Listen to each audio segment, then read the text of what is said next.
개발도상국의 의료 환경에서 코비드-19 환자를 만났을 때 어떻게 대처해야 되는가? 다시 이 질문들을 저희가 이렇게 받아들였을 때 실은 이 문제는 어떤 이렇게 명확한 답이 있는 그런 것들은 아니었습니다. 그래서 저희가 이러한 내용들을 어떻게 하면 같이 이야기할 수 있을까 해서 각 분야의 교수님들 한번 모시고 여러 가지 사례들을 중심으로 이 이야기들을 풀어나가고자 합니다. 우리나라가 다른 나라보다 잘한 거는 코로나19를 대량으로 검사할 수 있는 그 시스템을 다른 국가에 비해서 월등히 빠른 시점에 가져간 거거든요.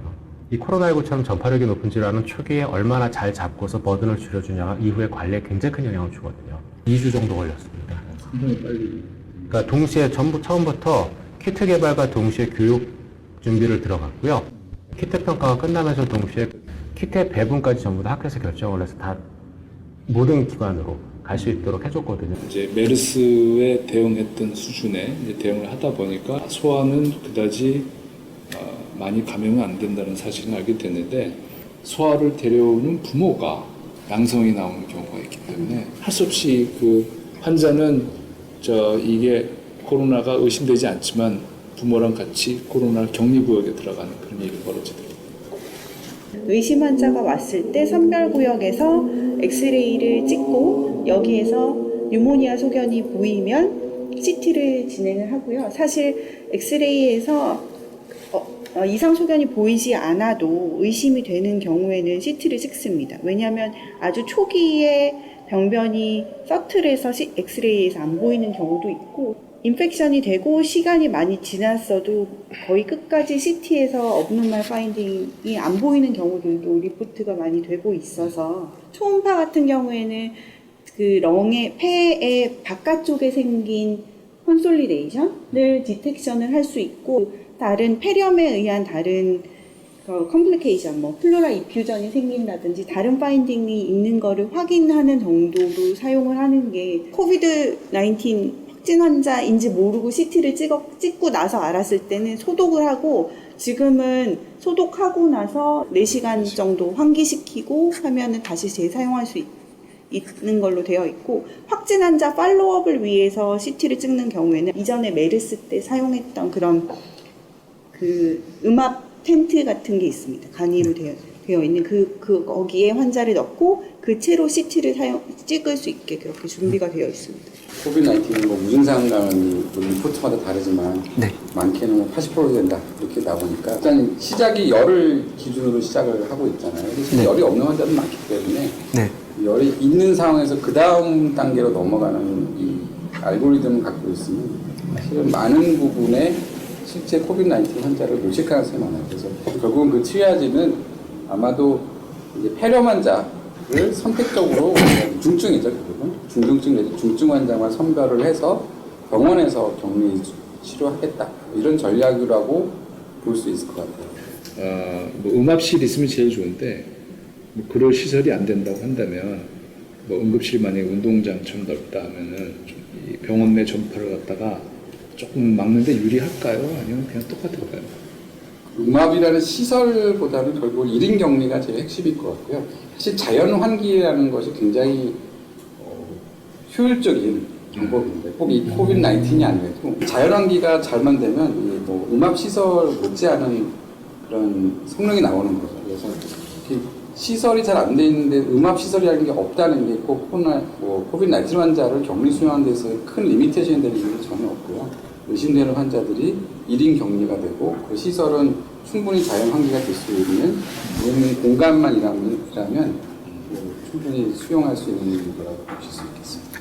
이게 진단에 필수적이지는 않습니다. 사실은 네. 가장 정확한 거는 PCR 검사잖아요. 근데 그 영상 검사는 이 환자의 상태가 어떤지를 보는 거고 앞으로 어떻게 진행되는지 그 상태 체크를 하는 데 들어가기 때문에 7, 8일 정도의 확인하는 용으로 폐렴이 얼마나 있는지 확인하는 용으로 시행을 하면 그게 가장 이펙티브한 검사 방법이 되지 않을까 싶습니다. 엑스레이 필름만 환자 몸에다 대는데 그거는 이제 소독된 그 지퍼백, 큰 지퍼백 같은 거에 카세트를 넣고 그것만 환자한테 몸에 대고 기계 자체는 떨어져서 촬영을 하기 때문에 그 커버만 매번 바꿔서 시행을 하면은 네. 되니까요. 그 네. 정도는 쉽게 할 수 있을 것 같고, 초음파 같은 경우도 프로브만 환자 몸에 닿잖아요. 이런 경우는 소독된 지퍼백으로 사용을 하면 충분히 할 수 있고, 초음파 젤리도 일회용으로 조그맣게 일회용 치약처럼 나오는 초음파 젤이 있는데, 그걸로 한 번 쓰고 버리는 용도로 사용을 하면 컨태미네이션 없이 여러 환자들한테 검사 시행을 할 수 있습니다. 가장 중요한 건 뭐냐? 그 나라의 검사 역량을 다 조사를 하고 그 역량이 받쳐줄 수 있는 수준까지 환자 수를 줄여야 돼요. 락다운을 해야죠. 네. 그러니까 모든 걸 다 의료로 해결하려고 하면 안 돼요. 네. 지금 이제 감당할 수 없는 수준의 환자가 나왔으면 락다운을 통해서 그 나라의 의료 시스템이 감당할 수 있는 수준까지 떨어뜨려 놓고 네. 그러고 나서 의료 시스템이 새로 생기는 환자를 잡아내면서 관리하는 식으로 가져가야 된다고 저는 생각을 하거든요. 네. 그게 일단은 중요하지 않을까 싶습니다. 대충 그 나라에서 하루에 검사할 수 있는 건수는 대충 파악되어 있을 겁니다. 우리나라 같은 경우는 지금 하루에 검사할 수 있는 건수가 대략 한 6만 건 정도 되거든요. 네. 그러면은 이제 뭐 여러 가지 뭐 방법들을 동원하게 되면 조금 더 많은 환자를 커버할 수는 있겠지만 그걸 먼저 파악을 해야 돼요. PCR이 하기가 어려운데 환자는 좀 생기는 것 같고 그런 상황이 아마 이런 지금 그런 질문들을 많이 하시는 뭐 다른 나라의 리소스가 좀 제한적이고 이런 데서 벌어지는 상황과 유사한 상황이 아닌가 싶거든요. 근데 그때 당시에 우리가 뭐 그냥 병원에 있는 사람으로서 어떤 일을 했나 보면 논의됐던 게 결국은 병원에 무조건 오지 마라. 집에서 5일 동안 감기 증상은 그 안에 해결이 되니까 집안에서 일단은 아이솔레이션을 자택 격리를 하고 그 이상 증상이 있으면 그때는 이제 뭐 마스크 쓰고 병원에 온다든지 이런 전략을 구사를 했고 우리가 그 다음에 병원에 있던 폐렴으로 입원한 사람들이 선제 격리를 했었거든요. 모르지만 일단은 그 안에 실제로 코비드-19 환자가 섞일 수 있으니까 그런 환자들 선제 격리를 하고 그 중에 또 폐렴으로 입원하는 분들이 있으면 그분들을 우선적으로 이제 테스팅을 해본다든지. 우리나라에서 쓰고 있는 리얼타임 PCR은 이제 컨벤셔널 메소드이기 때문에 양성대조와 음성대조가 들어가야 되고 효율적인 어떤 검사를 위해서는 여러 개의 검체가 모였을 때 검사가 들어가야 되거든요. 그래서 그 모이는 시간이 필요하기 때문에 우리가 리얼타임 PCR 검사 결과 보고되는데 6시간 정도 걸린다고 얘기를 합니다. 실제로 리얼타임 PCR 수행하는 데 걸리는 시간은 3시간이 안 되거든요. 이제 모으는 시간이 있기 때문에 그런 식으로 얘기를 하는데 엑스퍼트라는 장비는 검체 검은 그걸 바로 그 하나의 칩에 넣어가지고 그걸 그대로 걸어주면 돼요. 그러니까 그런 딜레이가 전혀 없습니다. 그런 면에서 굉장히 큰 장점을 갖고 있고 결과가 보고되는데 걸리는 시간도 40분에서 1시간이면 돼요. 굉장히 큰 장점을 가지고 있죠. 단점은 가격이 비싸고 두 번째는 대량의 검사를 하기에는 부적절합니다. 그러니까 우리처럼 그러니까 만약에 대량의 검사를 해야 되는 상황이라면 시급한 결과가 필요하지 않은 상황에서 대량의 검사를 해야 되는 상황이라면은 컨벤셔널 리얼타임 PCR을 쓰고 그 다음에 응급 상황이라든가 아주 빠른 선별이 필요한 상황에서는 엑스퍼트를 보조적으로 쓰는 게 통상적으로 맞는 전략이라고 생각이 되는데 그리고 엑스퍼트의 또 하나의 장점은 양성대조, 음성대조가 들어가지 않아요. 칩 안에서 모든 게 다 해결이 되거든요. 그러니까 결과를 내는데 비교적 간단한 편이에요. 물론 엑스퍼트를 쓰면도 불구하고 그 전문가의 판독이 필요한 부분들도 일부 생길 수는 있지만 통상적으로 그런 프로블럼이 좀 적게 발생을 하거든요. 그런 거는 장점이기는 합니다. 엑스퍼트 장비의 칩당 검사 단가가 리얼타임 PCR 시약만 놓고 봤을 때요. 시약만 놓고 봤을 때 단가의 4배 정도 됩니다. 근데 이제 개발도상국에서는 그래도 쓸 수 있는 게 이 엑스퍼트라는 회사에서 만들고 있는 제품이 그 빌 게이츠 재단에서 서포트를 해서 만들어진 거거든요. 그래서 그 나라의 경제 수준에 따라서 가격을 달리 받아요. 디벨로핑 컨트리는 훨씬 저렴하게 공급을 하거든요. 그러니까 그런 것들을 고려하면 디벨로핑 컨트리에서 쓸만한 가격일 수 있습니다. 뭐 저는 엑스퍼트도 좋지만 그 나라가 조금이라도 좀 숙련된 사람을 가지고 있고 지원을 받을 수 있는 환경이 된다면 리얼타임 서버 사이클러가 좀 더 범용성이 있지는 않겠나라고 생각을 합니다. 우리가 정말 원칙대로 보호장도 다 하고 그랬더니 정말 하루 이틀 만에 병원에 있는 모든 재고가 다 바닥이 났어요. 우리가 이제 그 잠깐 끝났지만 이 개발도상 국가는 여전히 그 리미티드 리소스 제한된 거 갖고 가기 때문에 정 안 되면 재사용을 해야 될 것 같아요. 근데 뭐 잘 아시겠지만은 마스크는 정말 우리가 정말 원칙대로 잘 써야 될 것 같고 환자를 계속 보다 보면 그 프로토콜 갖고 해결이 안 되거든요.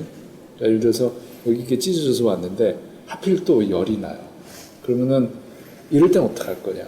사전에 이거 뭐 엑스레이 찍을 겨를도 없이 그래서 응급실 안에 그런 공간, 음압실은 좋고 음압실이 안 되면 하여튼 말씀하신 대로 격리된 공간이 있어갖고 일단 그 환자 집어넣고 우리가 보호자금 차이 입구선 매니저 하다가 나중에 코비드-19이 나오는지 안 나오는지 봐야 되니까 그런 시설들이 꼭 갖춰져야 되지 않을까. 네, 엑스레이 기계도 요즘에는 필름 말고 디지털 장비들도 많이 개발이 되어 있고 디지털 장비도 이동형으로 컴팩트하게 나와 있는 경우가 많습니다. 그래서 여행 가방 한 개, 좀 큰 캐리어 하나에 가지고 다니면서 촬영을 할 수 있는 그런 장비들이 개발이 되어 있어서 무게가 근데 조금 꽤 있는데요. 그래도 차량에 그 보호된 캐리어에 넣고 돌아다니면서 시행할 수 있을 정도의 그런 포터블 장비, 디지털라이즈된 포터블 장비들이 가용한 것들이 있고 초음파 장비 같은 경우에는 요즘 그 와이어리스 프로브가 나와 있는 장비들이 많아서 프로브만 사면 어플리케이션을 다운받고 내 핸드폰으로 화면을 볼 수 있는 초음파 장비들이 많이 있고 단가도 요즘 좀 많이 떨어졌습니다. 그래서 초음파나 그런 이동형 엑스레이 장비를 어떤 거에 더 웨이팅을 주고 할 건지에 따라서 선택을 하시면 될 것 같습니다. 가격대는 아마 거의 비슷한 수준으로 낮출 수 있을 걸로 생각이 됩니다. 오늘에 있었던 귀한 시간들과 이 여러 가지 고민들이 현장에서 고생하시는 여러 의료진들과 그 의료진들의 동료분들에게 조금이나마 도움이 되었으면 합니다. 감사합니다.